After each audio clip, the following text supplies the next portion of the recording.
मैं आपको सर्वनाम के भेद परिभाषा भेद उदाहरण सर्वनाम की 6 भेद उसके परिभाषा उदाहरण सबको बता दिया। उसके साथ साथ कारक विभक्ति वचन को भी हमने आपको इसे अच्छा बताया है। अब हम आपके पास लेकर आए हैं कि सर्वनाम का पद परिचय, यानी कि कोई वाक्य में सर्वनाम का जब प्रयोग किया जा रहा है तो उस सर्वनाम का पूरा परिचय हमें से देना होता है और उस सर्वनाम का पूरा परिचय किस प्रकार देंगे, आइए देखते हैं। हम कह रहे हैं कि सर्वनाम का पद परिचय, यानी कि कोई सर्वनाम शब्द है उसका उस पद में उसका परिचय क्या है हम उसको जानेंगे।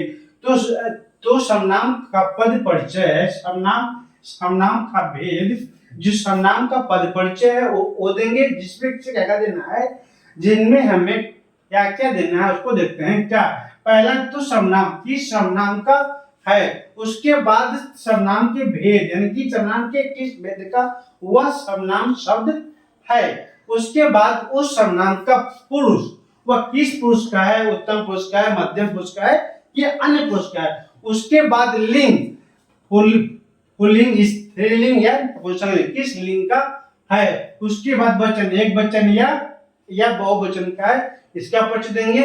उसके बाद कारक का परिचय देंगे, यानी कि एक की कर्ता है, कर्म है, कर्ण है, संप्रदान है, आपादान है, अधिकरण है, संबंध है, किस कारक का यह सर्वनाम शब्द है, इसका परिचय देंगे। उसके और अन्य पदों से उसका संबंध को बताना पड़ता है, और जो वह सर्वनाम शब्द है उसका अन्य पद के साथ क्या संबंध है, कैसा संबंध स्थापित किया जा रहा है, इस चीज को भी इसमें से बताना होता है। तो आइए एग्जांपल लेते हैं। क्या उदाहरण है कि वह अपना काम करता है। वह जो सर्वनाम शब्द है, क्या अपना भी जो अपना शब्द है यह भी एक सर्वनाम शब्द है, क्या काम करता है। तो आइए इस वाक्य में वह और अपना जो सर्वनाम है उनका पद परिचय क्या होगा इसको जानते हैं। यानी कि वह और अपना, यानी कि ये वह हुआ और यह अपना, ये जो सर्वनाम शब्द है इनका पद में परिचय क्या होगा इस चीज को देखते हैं। आइए वह जो यह पद है, इस पद में वह का जो स्थान है क्या है, वह पहला यूज हुआ है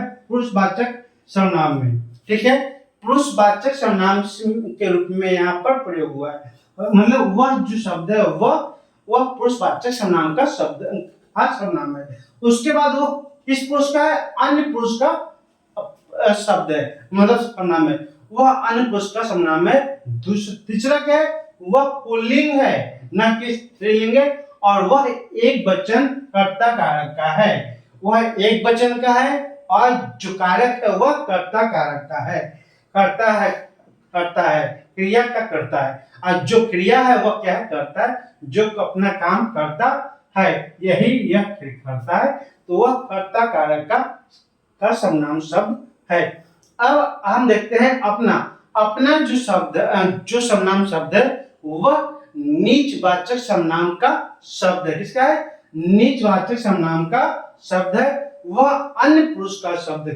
किसका है, वह अन्य पुरुष का शब्द है, और वह पुल्लिंग का शब्द है। किसका है, वह पुल्लिंग का शब्द है। उसके साथ साथ वह एक वचन का है और संबंध कारक का है। किसका है, एक वचन संबंध कारक का है।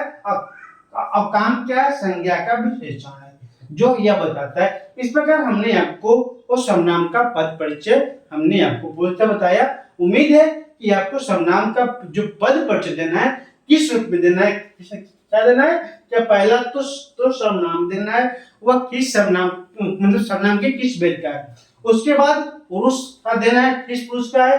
उसके बाद लिंग का देना है, फिर वचन का देना है, फिर कारक का देना है, और फिर अन्य पदों से उसके संबंध को भी बताना है कि अन्य पद से उसका संबंध क्या है। जैसे यहाँ पर काम संज्ञा का विशेषण है जो कि यह संबंध को स्पष्ट करता है। इस प्रकार सर्वनाम का पद परिचय पूर्ण।